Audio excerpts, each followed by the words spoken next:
Nothing ever runs smooth as silk. I think though we did have some hiccups on the go live weekend, but as you said, like we had a really good team, both internally and with our implementation partner. Everybody was on site in a war room, so we were able to kind of get through those problems. And I would say that was kind of throughout the project. We tried to do a lot of risk mitigation, but things pop up. But the fact that we had such a cohesive team meant that when things popped up, we were able to identify them right away and deal with them and kind of work through them. Welcome to Insights for IT Negotiations, a podcast by UpperEdge, a leading IT sourcing, negotiation, and project execution advisory firm. I'm John Belden, UpperEdge's Chief Research and Strategy Officer. And I'm Kylie Chisholm, UpperEdge's Marketing Manager. Join us every other week as we share insights to help you maximize the value of your key IT relationships. In each episode, we'll delve into the topics that matter most to IT decision makers and sourcing professionals. Hello, everyone, and welcome to another episode of the Insights for IT Negotiations podcast. My name is Kylie Chisholm. I am UpperEdge's Content Marketing Manager, and I am joined once again by John Belden, our Chief Research Officer. John, how are you doing? I'm doing great. I've got my parka on today. It was down to 46 degrees Fahrenheit here and Oh my God. last night, so I decided I would switch over to my fall wardrobe. Yep. Yeah, love it. It's also chilly here in Boston, so I'm switching over to my fall wardrobe. I got my sweater on. It's sweater weather officially. But we're not talking about the weather today. We're talking about something much more interesting. We are joined by a very special guest. We are joined by Jesse Webb from SaskPower. Jesse, how are you doing? Good, thank you. I forgot to get my Fahrenheit Celsius calculator out. For the last couple of years, whenever we talked to UpperEdge, we had to bring out our calculators to compare temperature. But yeah, it's right around it comes around every year, and I'm always so shocked at how cold it gets. So Jessie is joining us today. She was part of a very successful program, a very successful go live at SaskPower. So John and her are going to dive just deep into that program, what made it successful, what she learned, what she would do differently. So without further ado, John, I'll kick it over to you to get into the episode. Yeah, let me say thank you again, Jesse, for joining us today. We do really appreciate when we get an opportunity to talk with our clients about successful go lives and what made them successful. So let me just start off with this. I think it would be really great for our audience if you just gave us kind of a brief overview of SaskPower and the program in general and just some background there. I don't need to ask a lot of questions. I'm sure you've given this spiel a number of times. yeah, a couple of times over the last few months, which has been good. So SaskPower, we're a utility up in Canada in the province of Saskatchewan. That's just above North Dakota. We are a crown corporation, so our shareholder is the government of Saskatchewan. We're the principal provider of power for the entire province. We have about 560,000 customers, but we're sparsely populated, especially up in the northern areas of the province. So cost is always something we're considering, especially because we're a government-owned utility. We have been around since 1929. We've had SAP. That's the project I'll be talking about today. So we've had SAP in place at SaskPower since 1999. So quite a long time, as some utilities have.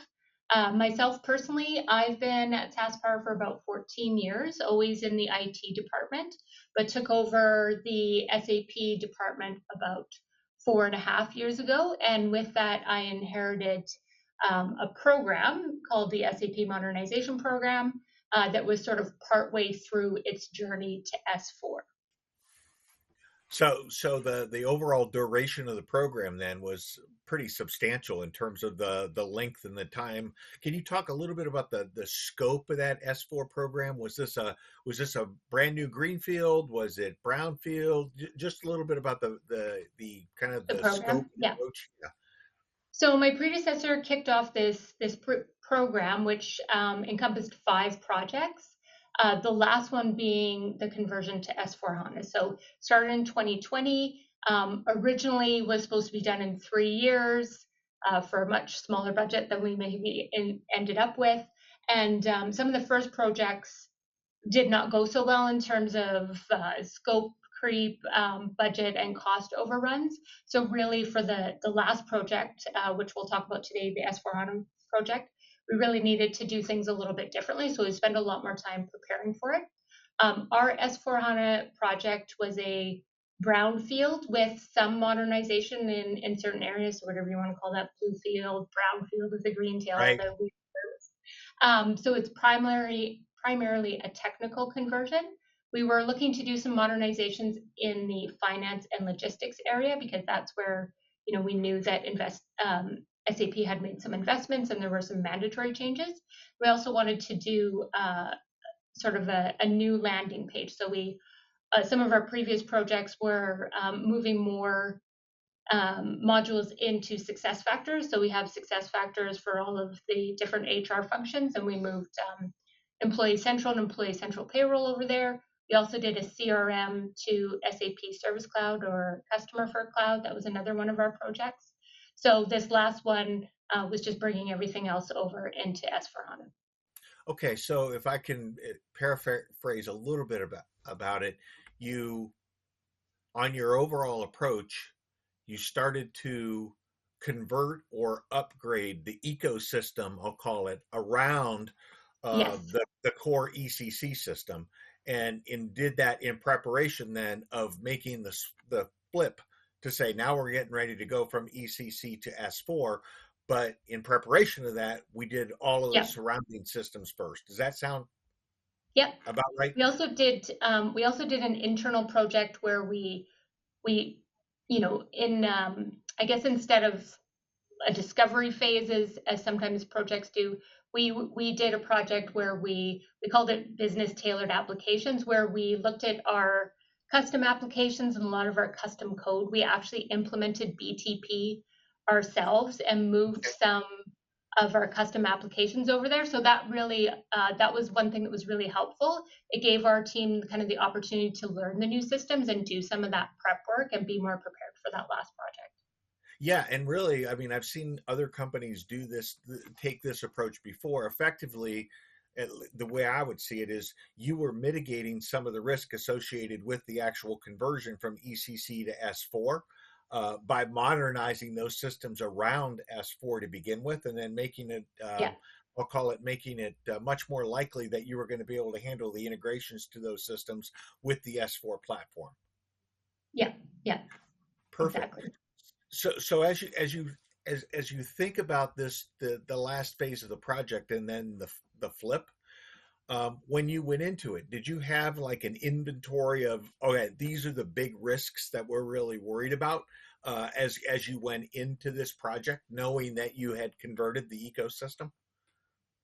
Yeah, we definitely did. So as I mentioned, some of those first projects, really didn't go as planned, especially in terms of duration and cost. So we sort of amassed a lessons learned from those projects. So some of the big ones were, we were trying to do these big projects at the same time as all these other IT projects, kind of business as usual, were going on. We also in one of our success factors project, we ran into an issue where our business resources just did not have the dedicated time. We had the subject matter experts that were, say, responsible for running payroll, also needing to be the SME on the project, also needing to do testing. So we knew that we needed to have business resources that had dedicated time. We also knew our resources needed to have dedicated time, so we needed to make sure we put in change freezes and those types of things. And then another one, which is why we connected with UpperEdge, was just managing those vendor costs. Lots of IT projects have this problem where you go in, you've got a scope, you've got a fixed price, and then halfway through the project, you're doing a change request, and then you're doing another one, and soon your costs are way higher than you thought they were going to be. Yeah, one of the things that you mentioned there, Jesse, and I've seen this with a lot of our clients and other programs, the recognition and the understanding of internal resource constraints and then being able to say, now, we understand how we have to manage it. Um, I think systems integrators in general don't really articulate that risk really strongly to their Right. clients on what that capacity is. They tend to give you an inventory of, here's all your accountabilities. Do you agree with those accountabilities? You'll say yes, right? And then Yeah. you end up finding out, oh my gosh, what's the capacity to do those things? And everything kind of gets snowplowed into the end, and then that's inevitably what ends up creating delays in the go live, because now you have to say, I don't know how I'm going to meet all these requirements. It sounds like you recognized what that capacity requirements were going to be, and then managed your business to be able to say, we've got to come up with what mechanisms in order to be able to create the capacity to assure that we're going to have a successful implementation. Is that Yeah. It really paraphrasing? was about the capacity both of the IT teams, not just our team, but the network guys, server, our other applications that we integrate into. We needed to make sure we really looked at how much time we spent on other projects. So we're guilty of this all the time, right? We get a system integrator, we estimate those costs. We don't really estimate our internal costs properly. So we looked back at our other projects and figured out, you know, based on how much we were paying for a system integrator, what did we usually spend on internal resources, sort of what Right. percentage was that? And then on the business side, we're guilty of that, just thinking the business is going to be able to stop their day job and, you know, complete all these tasks. And it's always more than everybody thinks it is. Yeah, Jesse, and I'm going to go off here for a second, just from it's interesting because I've seen this phenomenon occur over and over and over again, and lots of times it's the IT department which tends to be at fault of assuming that the business is going to have the capacity to actually do the things that they're asking you to do. And one of the things that occurred to me was, typically within an IT department, 50 to 60% of your capacity is discretionary because you're working on big projects, right? And maybe 40% is maintenance. But if you go to the business and talk to them, about 80% of their capacity is day-to-day business and only 20% Yeah. is discretionary, right? And so as an IT person, sometimes it's hard to get that model of discretionary capacity and availability out of your head from what IT is. That's just been my experience there, and maybe one of the biases that we have within our own IT organizations. And this project was different as well, I think, in that it wasn't requested by the business. Normally our IT projects are, business Oh, brings us a problem or they want something new added. So they're a little bit more, they've maybe already thought about the fact that they're going to need to dedicate resources, whereas it wasn't an ask from the business, right? It was IT saying, sorry, we have to make this change. We need to move to S4. So that was a big part of it. And how we handled that in this project was, we don't normally do this, but we went to our executive and said, we need to have at least 6 dedicated full-time resources that are going to leave their day jobs and be backfilled. So we had one person who was, we called her our business integration manager, but basically right. she was project manager for the business. And that made such a big difference. It was one of the best things we did for this project. Did you know that UpperEdge offers subscription advisory services? This on-demand solution provides essential benchmarks and market insights specific to your business needs precisely when you need it, empowering you and your team to make informed decisions for your IT initiatives. Position your team for success. Reach out today via the link in the show notes to learn more. Yeah, so that was almost like you created an assured delivery of business resources by the technique that you actually created there. Yeah, no, that's a really great idea. So one of the things that I think that we've heard about the SaskPower was, hey, you had a really successful go live, and I'm always interested in the go lives themselves, right? In the thought process that goes around, are we ready to go live?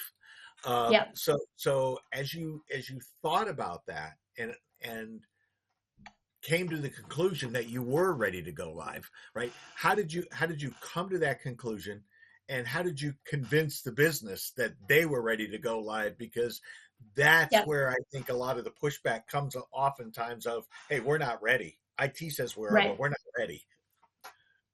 I think it was set up really way back in the project. We had a pretty detailed schedule even when we were starting out of, or I should say, pretty robust timelines. And we were able to develop with the business. We went to them. We had this business integration team. We had 29 business leads across the company, and we developed as a team what were those criteria we needed to have. So it was the normal things like the number of defects, but it was also things like testing. We needed to make sure that all of the testing was completed, and that we did something called end-to-end testing, where we took a business process from the time it went into SAP and went through all the different modules and maybe into one application and back out.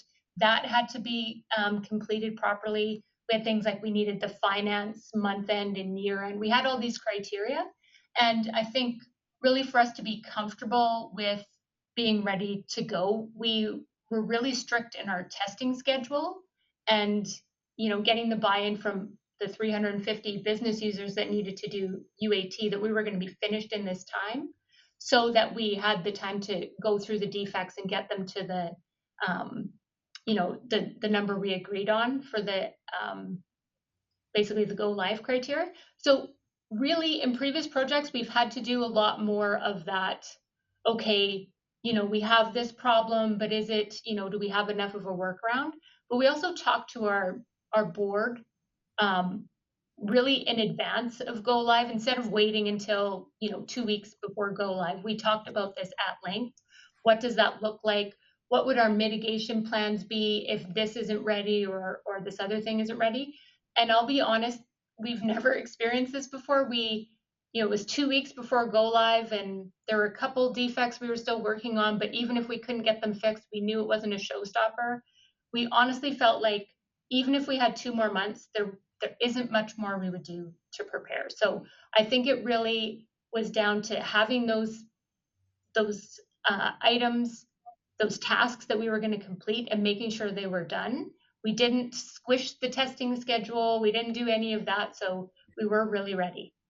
Well, I think the other thing that you did here that kind of calls out to me is, you didn't go to the business when you were ready to go live and say, we're ready to go live. You started way, way in advance of kind of Yeah. talking to them about what's going to be the criteria, and letting them, I'll call it, soak in, the risks associated with go live, and had them participate in kind of thinking all of that through. Lots of times what I've noticed is just soak time is really, really important with executives, to get them comfortable with going live. You can show them all the stats in the world, Right. but unless they've had time to internalize it and come to grips with it, it's very difficult to get over that. How many dress rehearsals did you take on? So we did a total of 7 practice conversions. 3 of Wow. those were dress rehearsals, right? So we did our sandbox and our training and pre-prod. We did all of those, but we did 3 mock runs before go live. So And, that was really good too, right? Because you've practiced it, so there were lots of problems the first time, a couple the second time, so we knew that it should work. We'd kind of got those surprises out of the way. one of the things I used to tell my team was, when I was running these big go lives, was, you know what, there's 3 really bad things that are going to happen during this go live. I don't know what they are yet, but I know they're coming. But one of the things that I had confidence of, because we had done 3 practice go lives, I knew that we had a team that was going to be able to respond to whatever Yes. came up during the execution of that go live. Did you have a similar experience with your team, or did everything just run smooth as silk? Nothing ever runs smooth as silk. I think though we did have some hiccups on the go live weekend, but as you said, we had a really good team, both internally and with our implementation partner. Everybody was on site in a war room. So we were able to do to kind of get through those problems. And I would say that was kind of throughout the project. We tried to do a lot of risk mitigation, but things pop up. But the fact that we had such a cohesive team meant that when things popped up, we were able to identify them right away and deal with them and kind of work through them. Yeah, and I agree 100%, Jesse. There's nothing more than having a well-practiced team. Things never run perfect, right? Things never Right. run perfect. And I think coaching people through that process of we know things aren't going to be perfect sets Yeah. them up for acceptance of that when it actually happens, right? And you don't have a bunch of people with their hair on fire running around going, "What are we going to do? What are we going to do?" Yeah. The one thing I think we probably should have brought up early to the business areas is once we were starting to plan, backup plans and those types of things, we were communicating that to our board and our business users. So at this point, we can turn back and still be Yeah, ready for Monday morning. At this point, no, we can't, right? So then it would mean that we would be no SAP for Monday till, probably till Tuesday morning. And, then you guys will have to have your business continuity plans in place. And they were like, oh, like, what do you mean? I'm like, so if SAP is down, what do you do? And they're like, oh, we don't have a plan for that, right? I mean, some areas did, but it was surprising that, yes, we're making this continuity plan for a big project, and if go live doesn't go well, but at any point in time, something could happen.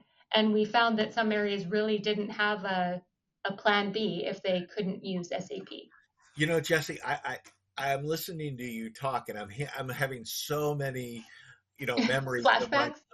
of my past experiences because what you're saying reminds me of when I was going through that same process of telling the business we've got to come up with a back out plan, we've got to come up with a continuity plan, etc.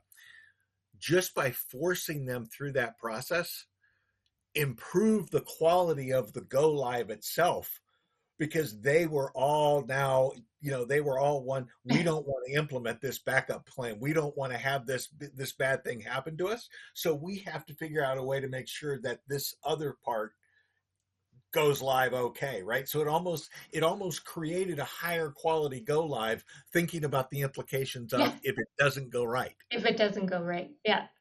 No, I think it did help our business continuity plans in general, because I think now people are thinking about it, but luckily but we didn't have to use any of those.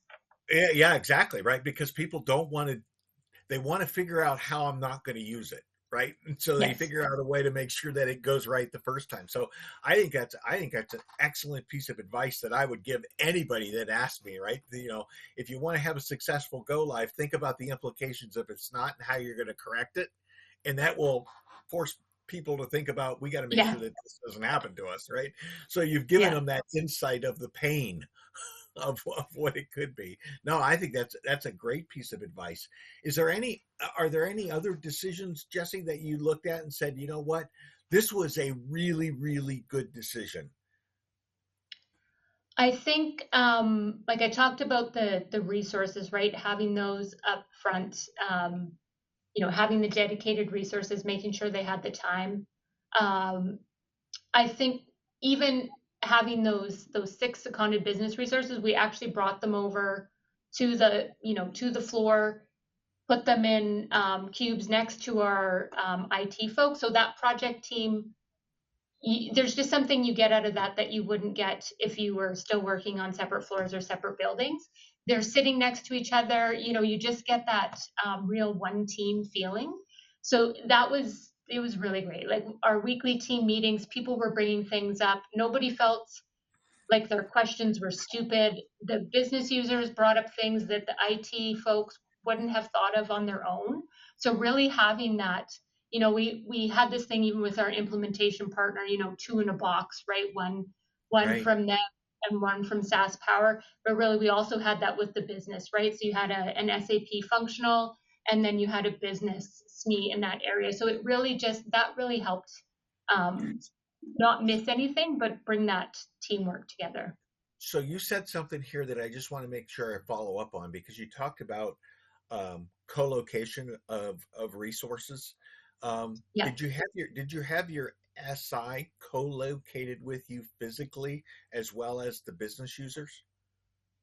We didn't for the full project, but we did bring them on site early, especially, at the beginning, there's always a bit of storming and norming, right? Where, you know, resources aren't agreeing and those types of things. So we did make sure, even though I think our project manager was like, I don't know if this cost is worth it. We did bring them so that they came and spent a week, went out for dinner, all of those things. And things just work so much better after that. Like there's nothing like going for dinner and learning about somebody's kids that really helps the working relationship afterwards. So we didn't have the full group. We do a lot of work remotely, and it's more cost effective, honestly, but we did make sure that we had those key folks come on site early to establish that relationship and a couple more times before go Yeah, live. and I think that, and again, I think that's another great lesson, Jesse, is you know, the we all live in this virtual world right now where we jump on the Zoom, right, or we jump Yep. on the Teams meeting in order to be able to have a conversation, but you miss out on, as you said, the personal relationships, and I think you miss out on a lot of um, I'm trying to think of the right word, the coaching that typically comes from I'm sitting right next to somebody and I can just ask them Yep. this question right here, right? So Yes. you miss out on a lot of that. And so I think one of the things that I'm hearing is from SaskPower is you can't underestimate the power of the co-location and still the personal relationships, and then really looking for the areas that you're going to say, I know I can get value out of this co-location, so I have to make it happen. Yeah, exactly. In an ideal world, we would have had them co-located, and I think maybe if we'd had a more complex, like if we were doing more changes, if we were doing a greenfield or something, I think you would definitely need to bring that SI on site, especially to talk to your business users, because you really just need that face-to-face time. Yeah. Well, Jesse, I mean, I want to wrap it up here. I want to be really conscious of your time, but I mean, I really, really appreciate the time that you've spent with us today.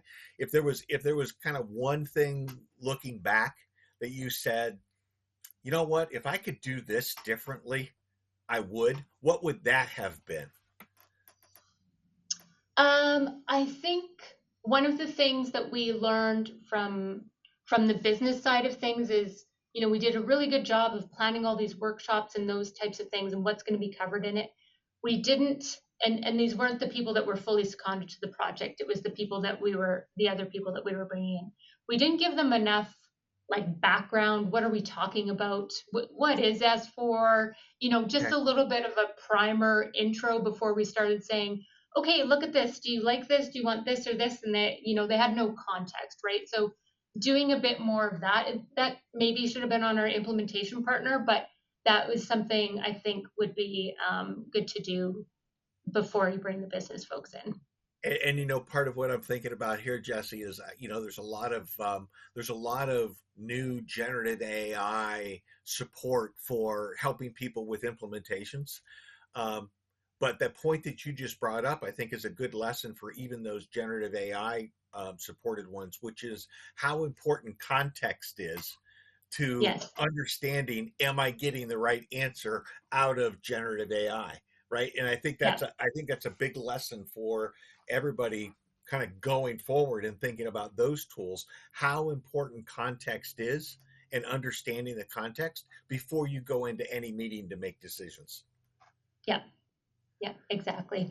So Jesse, I once again, I want to reiterate and say thank you very much for this time that you've spent with us this afternoon. I know it was valuable for me. I know it's going to be valuable for anybody who watches this podcast as well.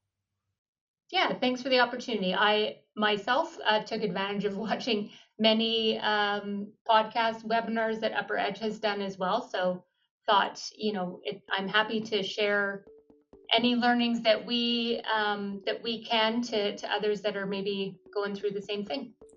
Awesome. And thank you again, Jesse, not to echo John again, but that was a very fun episode for me to listen in on. That's one of the best parts of my job. It's just getting to sit back and listen to you tell that whole story start to end with your program. So congratulations again on your go live.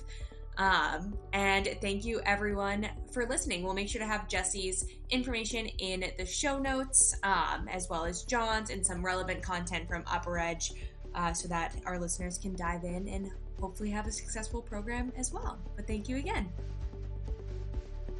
Thank you for listening to Insights for IT Negotiations. This episode was hosted by John Belden and Kylie Chisholm and produced by Mike Brown. Be sure to subscribe to the show wherever you listen to podcasts so you never miss a new episode. For more information on IT sourcing and risk management strategies, visit UpperEdge.com and subscribe to our monthly UpperEdge newsletter. Thank you for listening.